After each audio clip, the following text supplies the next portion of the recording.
Welcome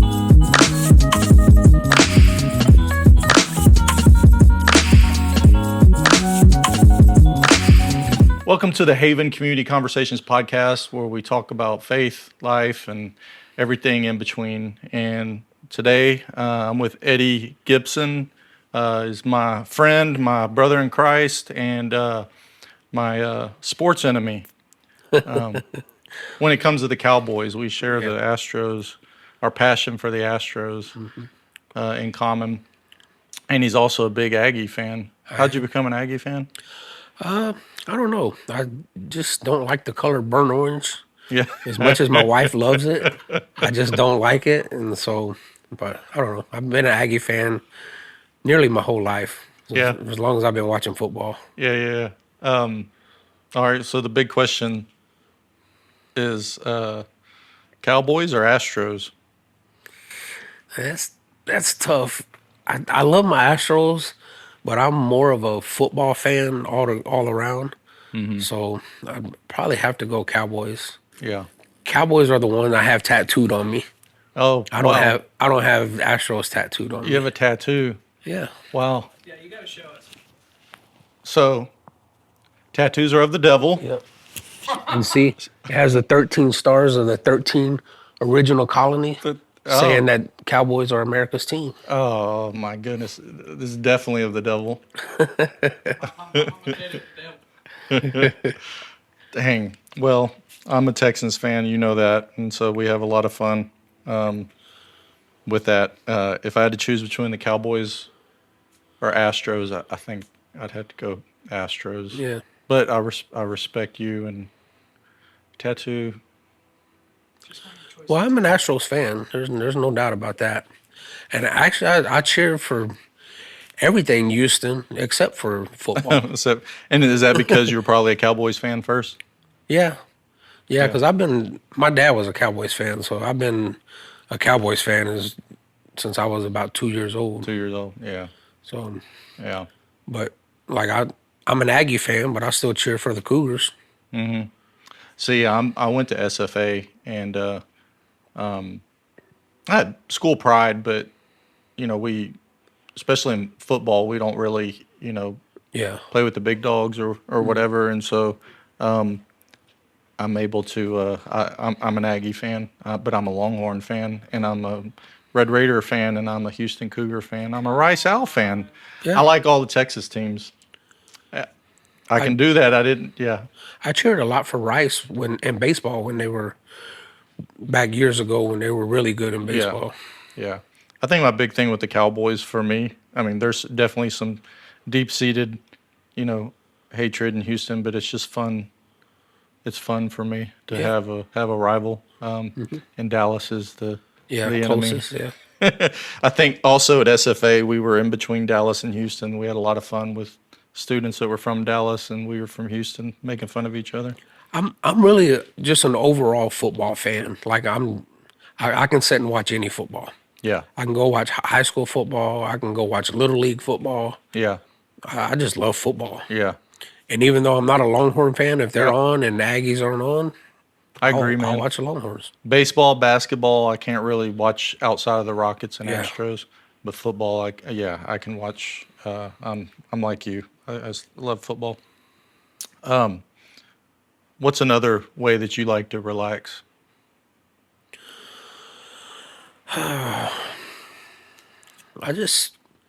Sabrina and I at home, we play cards a lot now. We get home in the evening and we'll play a game of rummy. Yeah. Have dinner and play a game of rummy, and it's usually how we wind down in the evening time. Yeah. I've got my garage set up with my little man cave now, so Yeah. if the Astros are on, we'll sit out there. I got a big outdoor table I put out there. Nice. So we'll sit out there and play cards and have the Astros game on. And Yeah. You haven't invited us over yet, so. yeah, we're working on that. I want to cook and have everybody over, but Sabrina makes plans every weekend. So. She's a busy woman. Yeah, we've played some dominoes and cards with y'all before. I had a lot of fun. You have a favorite comfort food? Favorite comfort food? I'd say barbecue. Yeah. Yeah. And I've just gotten in. I bought me a pellet grill, so I've just gotten into Yeah. Join the really cult. barbecuing, and now I love it. I Yeah. watch all these videos, Yeah. different things to cook. I've done ribs and a brisket and pork chops, and the other day I made some seasoned chicken breast for Sabrina Yeah. for her lunch for the week. She said that came out really good. How old are you? I'm 51. Oh yeah, you're older than me. Wow. I Yep. thought I was thinking for a second I was older than you. I probably already knew that. Yep. I probably had that conversation before. No, I just asked because it was around 40 when I didn't grill my whole life much, and then like I got into grilling with the pellet grill. I grilled a little bit before that with the charcoal grill, but yeah, the pellet grills. I'm trying to get Luke to get I always had a hard time into it. maintaining temperatures with Yeah, charcoal or stick, yeah, so I just never really got into it. But mm, pellet grill makes it so much it easier is. to It is. maintain temperatures. It is. It's still fun. Um, well,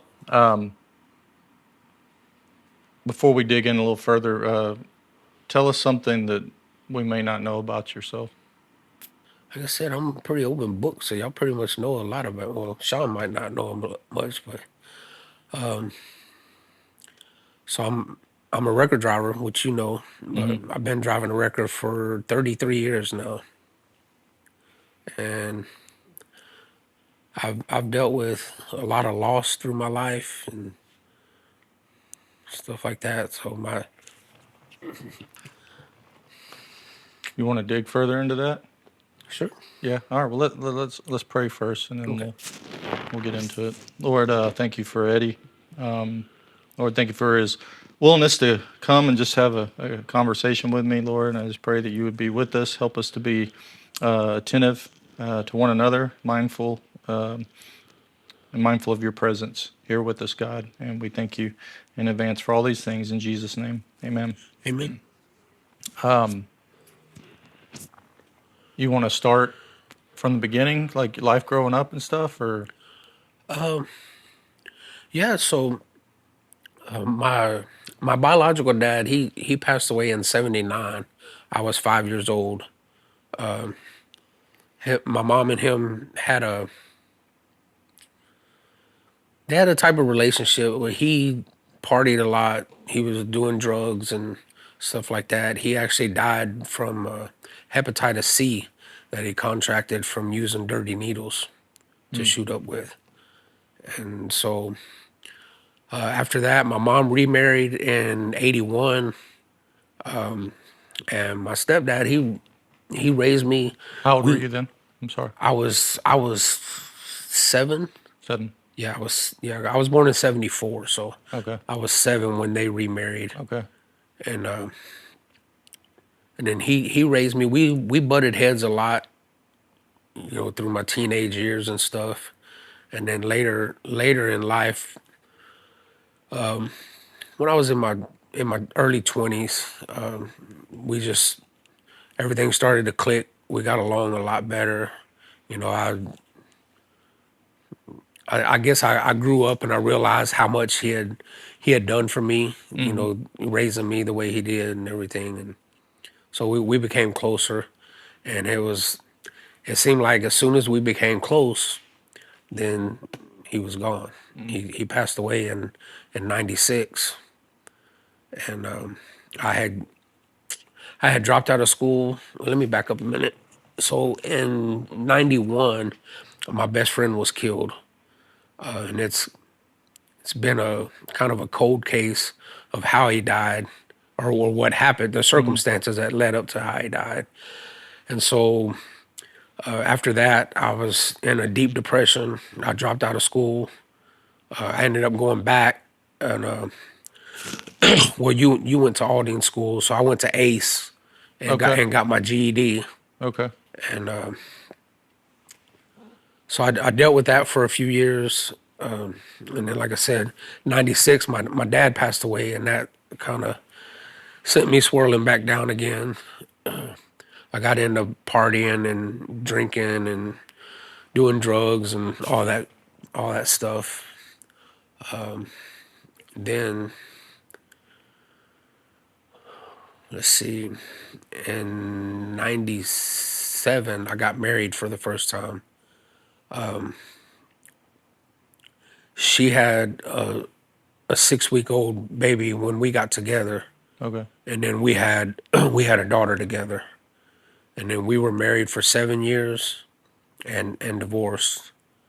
And then I met Aiden's mom, and we married in 2009. We had Aiden. Well, Aiden was born in 2004, and then Okay. Addison was born in 2006. Now Addison was born. She had a lot of medical problems. Her medical diagnosis was hydranencephaly, Mm-hmm. which means that she was missing the entire cortex of her brain. She only had a brain stem. Mm. So at the time she was born, the doctors told us 48 hours tops is all that we were going to have with her. And she had a lot in and out of hospitals, a lot of surgeries. She had a VP shunt put in to drain the fluid. So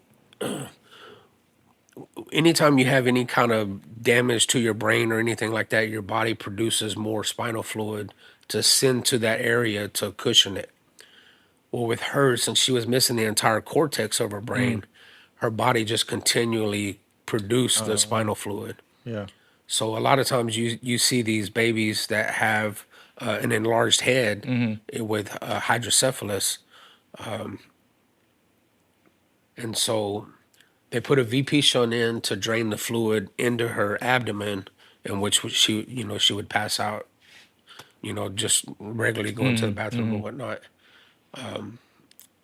And then at one point it got infected and she got meningitis through it into her abdomen. And she spent, let's see, she went in the hospital on December the 9th, and she didn't get out till the end of March. Mm. And so So this was that after though, but this is the doctor told you 48 hours at first? yeah, this was 40. They told us 48 hours at first. They wanted to put her on hospice care.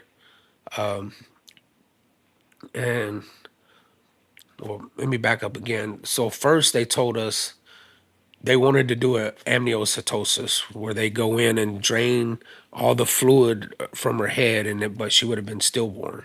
Mm. And we told them that we didn't want to do that. That we wanted, excuse me, we wanted her to have every chance to, to try to make it on Mm-hmm. her own. Mm-hmm. And so that's what we did. And it was a lot of trial. It was a lot of heartache in and out of hospitals and seeing what she went through.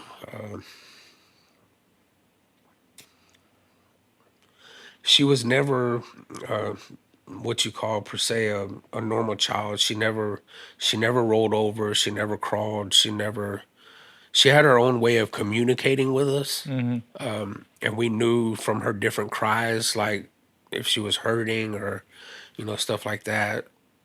I loved to make her laugh. She would she had this contagious laugh. It was really special.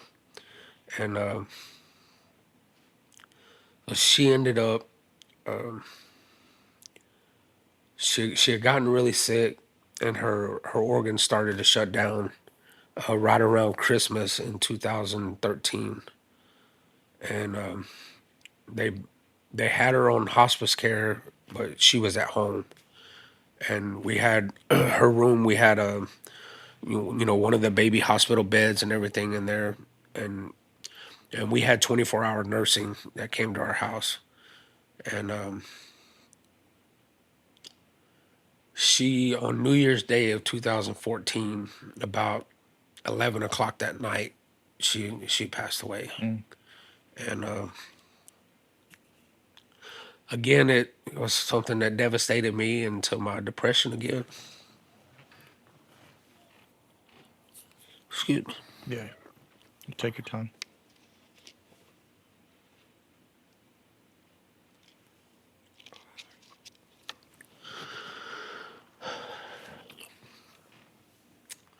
Yeah, so I fell back into my depression again, and my wife and I at the time, it was one of those things where we couldn't talk to each other about how we were feeling, Mm-hmm. and I poured myself into work. I stayed gone at work all the time, and things just went from there. We ended up. I don't put blame on me or her, either both to blame, I guess, really. But we ended up divorced, and it's one of those things. I did a lot of research, and 80% of parents that lose a child end up in divorce. That's an amazing number to me. Mm-hmm. So we did that. We got divorced, and again down that road, partying and drinking, and every night I was I was in bad shape.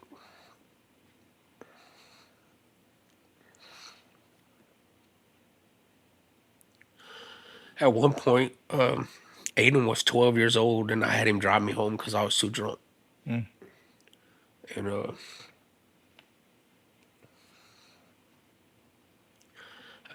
I didn't realize till years later, what I had done to them, to Aiden, him seeing me that way. And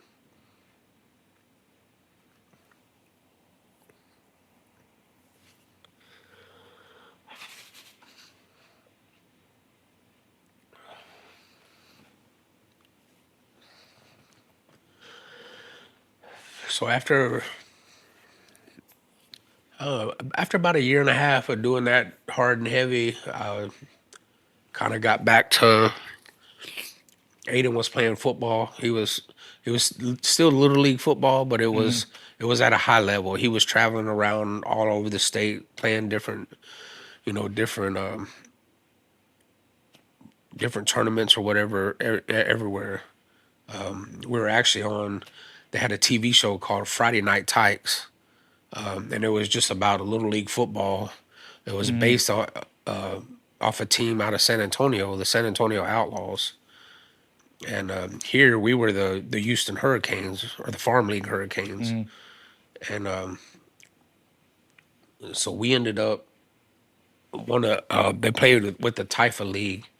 We ended up playing the San Antonio's Outlaws in the state championship in Dallas, and we beat them like 44-12. Nice. And they were the big dogs. They were the Yeah. one that the whole show was made about. But it took me a little while to get out of my funk. I met Sabrina, and things just really started to change for me. How'd you meet her? So I met Sabrina. I had went to lunch one day with a friend of mine, Scotty, and this was on a Thursday, and they had went out Wednesday night to Big Texas up here off of Holsworth, and he was scrolling through showing me pictures that they had taken when they were out that night. And he had a picture of Sabrina. I had no idea who she was. Who's Mm-hmm. that? He said, "Oh, that's Tiffany's friend, Sabrina." I said, "Okay." Well, Tiffany was a girl that worked in our office Mm-hmm. at work. So when we left from lunch, I went straight to the office and I said, "Hey, Tiff, who is this Sabrina girl? How come I ain't never met her?" Mm-hmm. And she goes, "I don't know.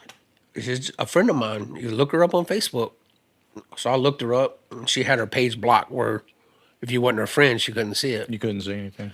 So I told her, I said, "Well, I can't look at her page. She's got me blocked."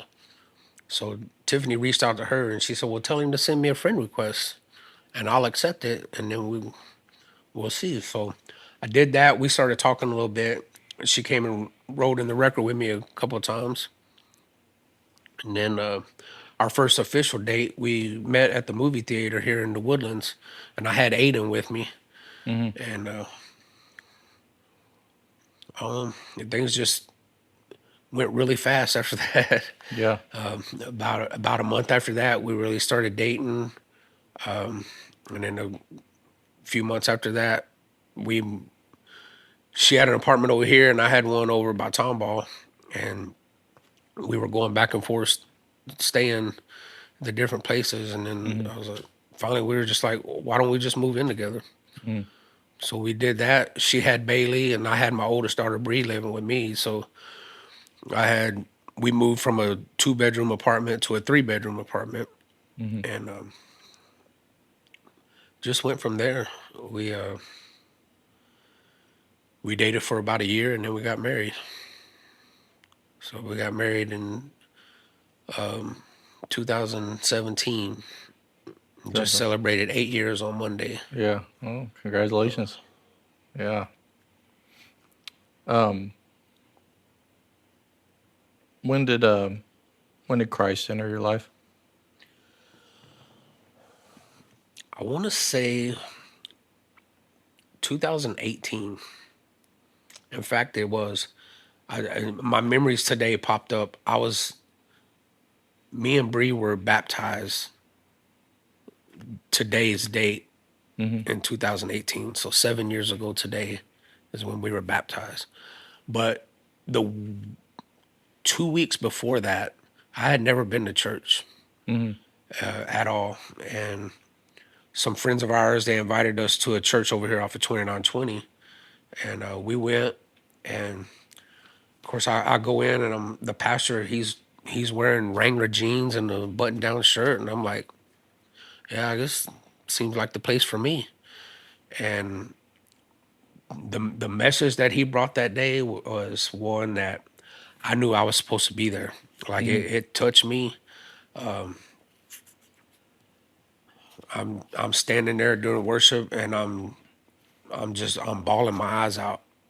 And Sabrina's next to me, and she's like, I didn't even want to touch you. Mm-hmm. Because she said I could see, God doing the work in you, and that was it. We became members of that church, and started going to church every week. And a couple weeks later, we were baptized, or I was baptized with my daughter, and we went there up until 21, right about the time COVID hit. Mm-hmm. And when COVID hit, You said you and your daughter were baptized on the same day? yeah, my daughter Bree, Yeah. yeah, we were baptized at the same time there. And so, Just can you pause just for a second? Well, how was that moment? Obviously, the way you explained it is a very emotional moment. What led? I mean, do you remember anything that the pastor said? I mean, I've heard stories of people can't remember anything the pastor said, but I mean, how was God speaking to you? Was it working on you leading up to that moment? Was it all in that moment? Did it come out of the blue? it How was was it? it was completely out of the blue. And to be honest with you, I can't even remember, Mm-hmm. what he was even preaching about that day. Mm-hmm. I just know that it was just a flood of emotion that came over me. And in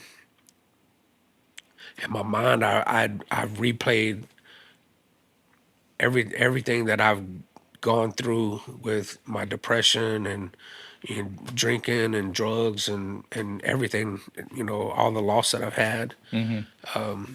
and all the way up to that point. And I don't know, it was just a flood of emotion. It just hit me all of a sudden. And this was my very first time ever in church. Mm. First time. First time ever. Wow. And so, yeah, it just hit me all of a sudden. And I knew that that's where he wanted me to be Mm-hmm. at that time. And so it just went from there. And we attended church over there up until 21 when COVID hit. And I got really sick in COVID. And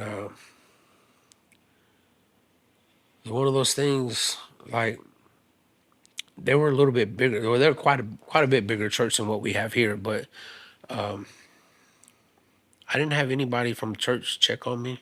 Mm-hmm. Nothing. Sabrina reached out to them, and everything, and the pastor told her that, well, me and my family are getting on a plane at the moment, going on vacation, but we'll pray for you. That's all they said. Nobody, Mm, nobody called to check on me. I mm-hmm. was in the hospital for a month, Mm, and the one thing that I did realize when I got out of the hospital was the ones that checked on me were you and Courtney. Courtney called me every day, mm-hmm. and yeah, that was definitely something. So I remember I shadowed a friend who was a chaplain, hospital mhm. chaplain, because at one time in my life I was looking into possibly doing that on the side, you Yeah, know. And anyways, I remember it sticking with me. Him saying, you know, and it's not any judgment on different churches. I don't know what different churches do what or whatnot, but he did say that a lot of times in those bigger churches. Now I do know that there's ways, you know, if you do it right and you have other pastors under mm, you, because I mean a senior pastor can't yeah, minister to everybody in a big church, you know, yeah, but so that's why they need if you're going to do that big church setup, you need those, you know, lots of other pastoral figures under you. But anyways, he was saying that yeah, it was sad how many people came in and didn't have a, yeah, you know, representative from that church to check on them or whatever. So yeah. And it was one of those things. Like I said, we had joined the church. We were going. That you have to go through 4 weeks of classes to hmm become a member of the church, and we did that. We were serving in the church. They have a SRT team, which is a security team. I was serving on the security team. Sabrina, I forget exactly what she was doing in there, but we were actively serving in the church, and to have nobody from the church call and check on me at all. You yeah, know, I was in the hospital. Sabrina was at home dealing with COVID, yeah, and I told her after we got out of the hospital, after I got out of the hospital, that I realized that Courtney was the one that called and checked on me all the time. And that's when I told her that I wanted to come back here. And so we came back here, but then we moved away. When we moved up to Huntsville, it made it harder for us to get back down here. And then we were going to a church up there in Huntsville, and Sabrina was on the praise team up there and everything, but I just hmm didn't feel comfortable. Nothing against any of the people there. yeah, I didn't feel comfortable at all. I went to a home group one time, and they made me feel a certain way. You know, I had been reading up on the book of John, and they were discussing something, and when I made a comment, they they just kind of laughed and said, "Well, I guess Eddie's been reading John," and everybody just got a good chuckle out of it, and it just made me feel a certain kind of way, yeah, like, yeah, like, hey, I'm not supposed to be here. yeah, So after that, we were still living in Huntsville, and I called Sabrina on the phone one day, and I told her, I said, I want to go back to the Haven. That's where we're supposed to be. So that's what we did, and then so we've been back since. well, man, we're glad you're here. I remember, you know, Sabrina, different life events. You know, she's been with us. That's why we joke, you know, that, Yeah, you know, she jokes about Brandon saying, I'm technically the longest tenured, you know, but she's been in and out. But when she went out, you know, I barely knew you then, yeah, you know, and, but I knew that you weren't saved yet, I think, when y'all went over there, right? when we When went. you went over to the 2920 Yeah, no, church. Yeah, yeah, yeah. And so, anyways, yeah, I wanted you to be in a place where you would go to church. I was like, well, if he'll go to church, go wherever yeah, Eddie will go to church. So God used it. It's, I yeah. mean, you know what I mean. You got He, saved and baptized. He got a hold of you. yeah, You know. he led us back to where we're supposed to be. Yeah, yeah.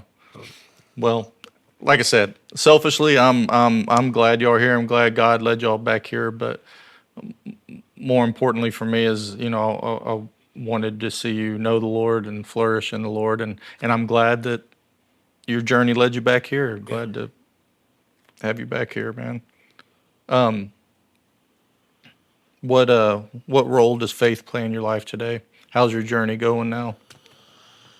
Uh, it's not where I want it to be. I want to be able to be more involved in everything. I have filled out my application to join on the, with the youth. I just haven't, Oh yeah, I you're gonna haven't, join Sabrina? yeah. Oh sweet. I did So, not know that. yeah, yeah, Luke brought me the paperwork a couple weeks ago, and man, I went home that day from church and filled it all out, and I think that's a great idea, man. Now I I'm was, excited. I Yeah. was gonna bring it when the last men's group we had, and I forgot it. I had it laying right on the table, and I Yeah. forgot it.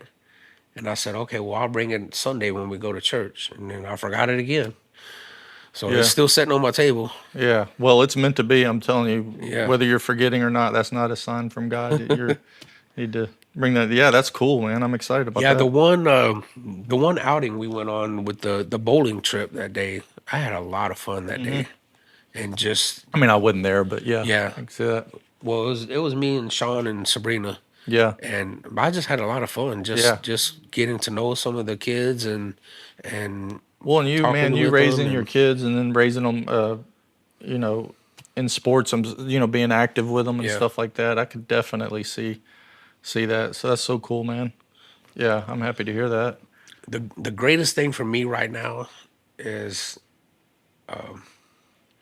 having Aiden come to church with me on Sundays now. Yeah. He it's funny on the when we had the men's group last month. I had just asked him. I was like, "Well, you gonna come to church tomorrow?" He goes, "Yeah, I don't know. Probably not." Okay, so well, no, it ain't no big deal. So when we were getting ready to leave, right as we were walking out the door, you go, "Hey, Aiden, you coming tomorrow?" And he goes, "Yeah, I'll be here." And then we walked outside, and he goes, "Yeah, I guess I'll be here tomorrow." So, Man, Aiden, and it's like when I first met you. I don't know him super well yet, but I don't know what it is, man. Something about Aiden is I really like that he's not a kid, yeah, but I really like that he's that he guy. is he's a really good kid. Man, he struggled a lot. He had a lot of anger and stuff after Hmm. Addison passed away, Hmm. and then a year, let's see, a year and a half after that, his mom and I get divorced, so Yeah, there's a he's lot been of through a anger lot. built up Yeah. there. But he's come a long way, man. He's really really respectful to everybody. Hmm. He's yes or no sir, yes ma'am, no ma'am to Yeah, everybody. I've picked up on that. Just his countenance when he's Yeah, yeah. and so, but yeah, he So did you and him butt heads for a while during all of that? not really. It got to a point. I guess like most kids, they would rather hang out with their friends than Hmm. hang out with their parents. So, Hmm. but we really didn't butt heads. He had a couple instances like where we were leaving to go to my mom's or to Sabrina's mom and dad's, and he didn't want to go, and he just really threw a fit about not wanting to go. And Hmm. his thing was always he just shut down completely. You could talk to him till you were blue in the face, and he just wouldn't even respond to you. Yeah. And so, but he kind of he grew out of that, and him and Sabrina have a really good relationship now. Yeah. But yeah, Yeah. That's great, man. Well, Aiden, if you're watching, you coming to church Sunday?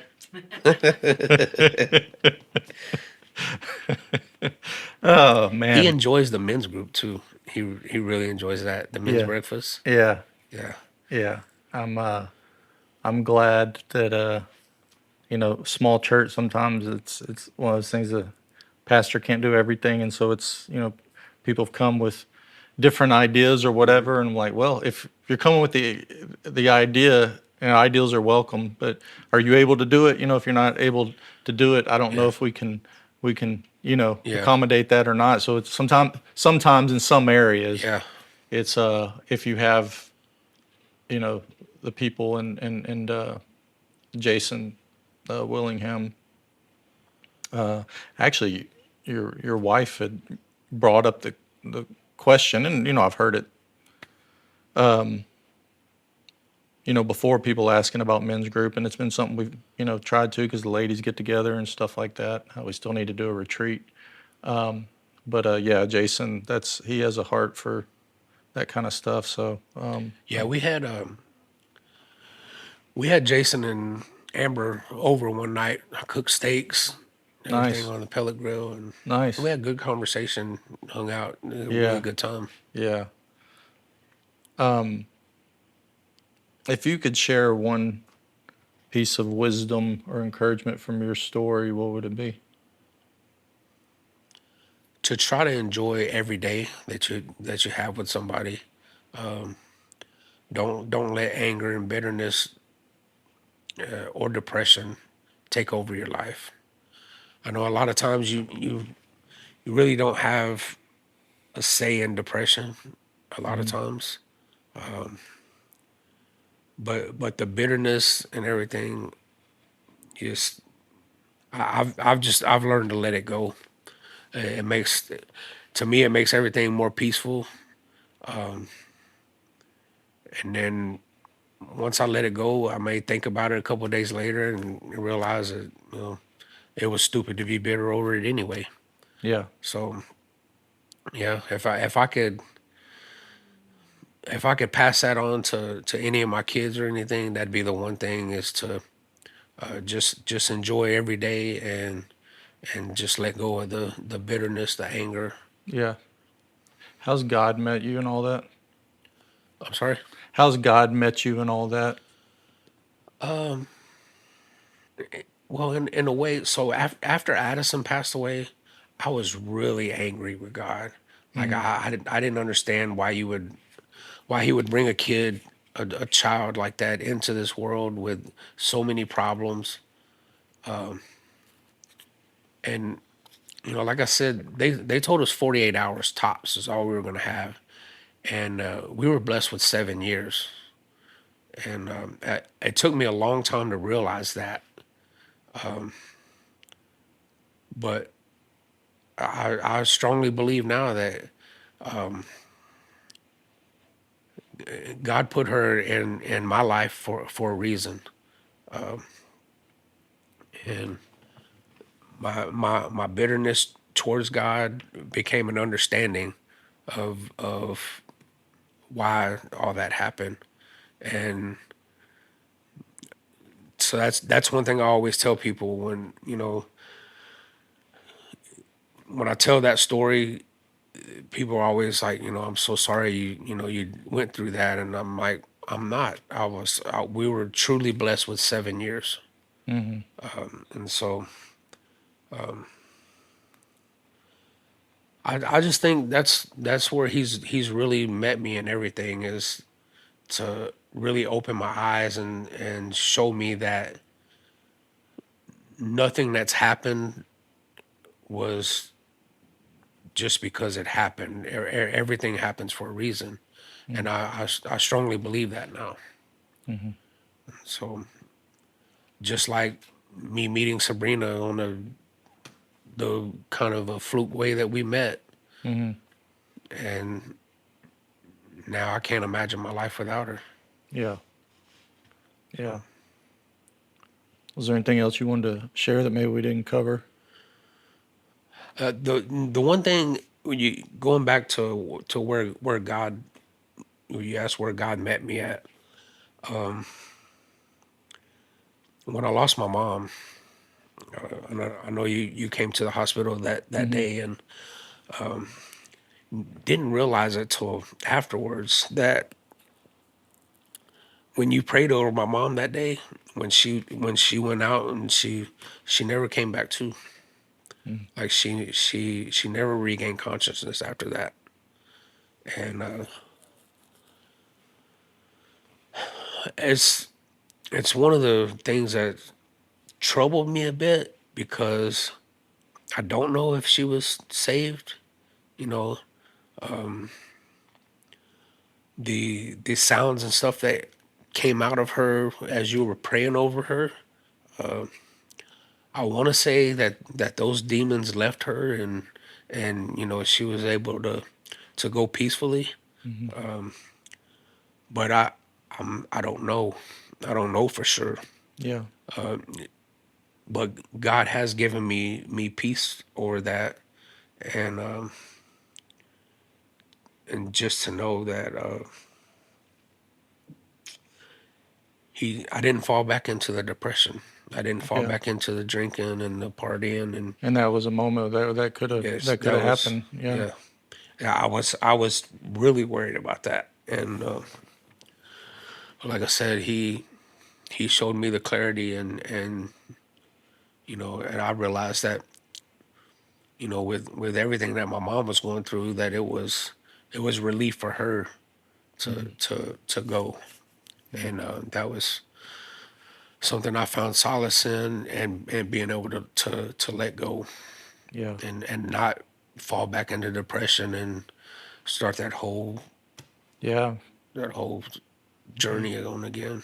Sometimes I was talking to somebody recently, and they've had some up and down battles, and sometimes I think we can get where we can't see the forest through the trees in our lives, because we're in the middle of another struggle, Yeah, whatever it may be. And I was just reminding this person, I was like, I think right now you may be a little short sighted or blinded to the fact of what God has done in you. Because when I look back 3 years at your life, He's yeah, done so much. yeah, You've come such a long way, and I see it all over you.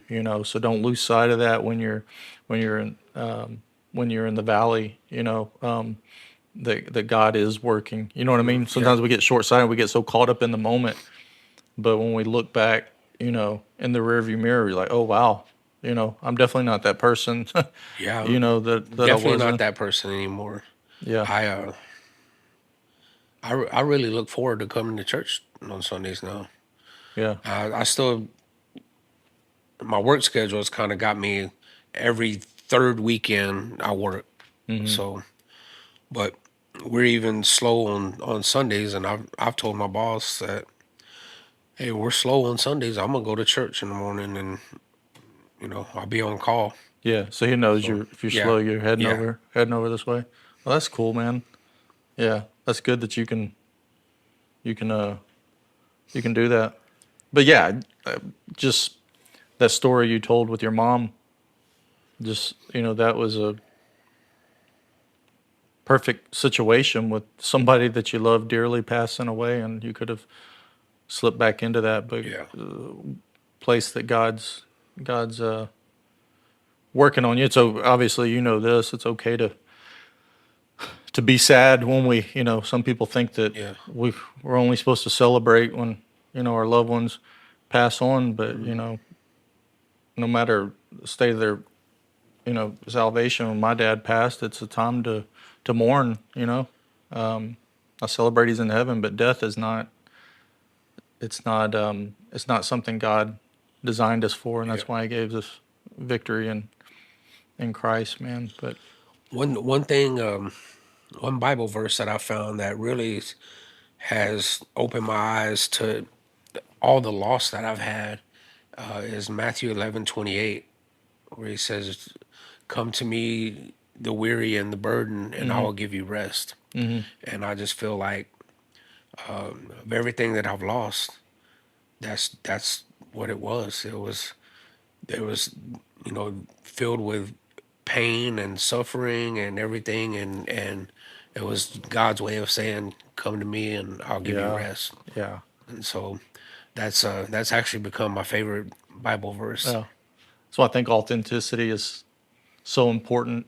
You hear all these church stories of people dealing with unauthentic Christians, and I know we want to have the joy of Jesus, and He wants to give us joy and peace and a victorious life, but we also need to be real, and that's one of the things I appreciate about people here. I appreciate about you, man. You're very authentic and real, and hope I can continue to, as a friend, as a pastor, give you that space to always be real. Yeah. Because I know that me, I don't want to have to put on a face. I want to, if I struggle, I want to be able to tell everybody, hey, your pastor's not doing so great right now. I'm struggling. Pray for me. That's the one thing I love about our church. I can just come here and be myself.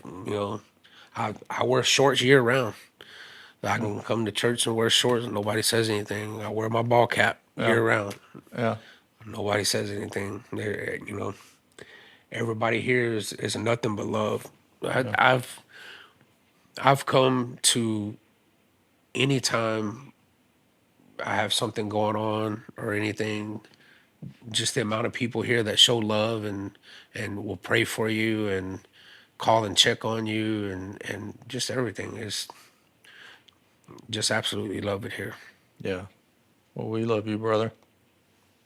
Well, man, thanks for coming on. Thanks for opening up. I know some of that was hard and just being real, but man, it means a lot that you're willing to share that with us, man. And I think that's going to bless some people. So I appreciate you, Eddie. Yes, sir. All right. Thank you, brother. Thank you. All right.